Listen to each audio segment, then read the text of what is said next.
Ptolemy, founded the Library of Alexandria, at some point in the 3rd century BC. Libraries were absolutely nothing new to historic civilizations, although places to maintain etched clay-based tablets may not be what we might consider an appropriate library these days.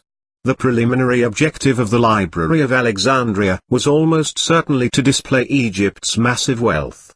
Obviously, the library's selection was huge, partly due to the fact it grew to become a chair of a scholarship and studying. They permitted scholars coming from across the Hellenistic world to see it. These people researched, identified, and tutored. It was in the library that Euclid published his innovative work on geometry. Eratosthenes found how to calculate the Earth's circumference along with remarkable precision. Herophilius found that the brain managed thought as opposed to the heart. Legend has it, which Theophilus, Patriarch of Alexandria, began wrecking pagan Wat or temples over Christianity. The traditional, pagan scrolls included, in the collection were a point of legislation. In case Theophilus ruined the library in Alexandria, it was possibly the daughter library set up through Ptolemy III. It included far fewer scrolls compared to the historic fantastic library.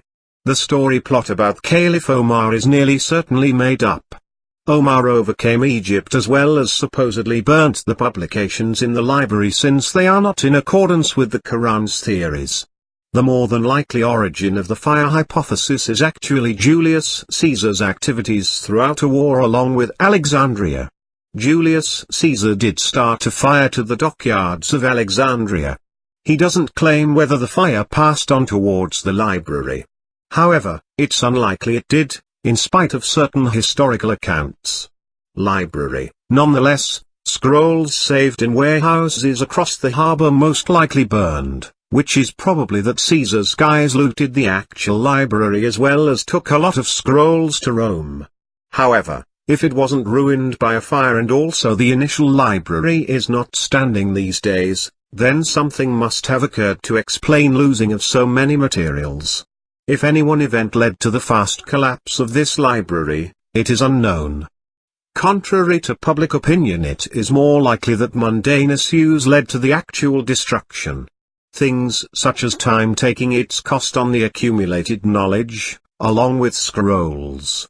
Several conquering emperors took most of its collection as ruins of battle to other areas of the world, breaking up the texts. Its feasible religious frontrunners, taking criminal offense to a few of the contents, might have had a few of the scrolls ruined as well. In any case, losing the date to include it in the library is sufficient in order to still the soul of many academics these days. Nevertheless, this particular story has something of the happy ending. In 2002, they constructed one more library close to the site of the initial Library of Alexandria.